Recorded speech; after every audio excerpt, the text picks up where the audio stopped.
ана ино барқашоя 70%, қариб тобистома 100% аз ҳисоби ҳамин панелҳои офтобӣ истифода мекунанд. ҳамин ҳудуди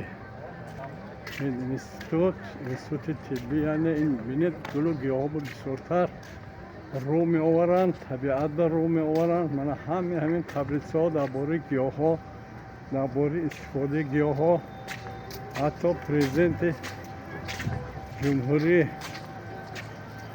Ӯзбекистон Шавкат Мирамонович ин масъала ба сахтар ҷиддӣ мана инҷо омода маслиҳатҳои хуб додагӣ гӯшаи гиёҳдармонӣ ҳаст.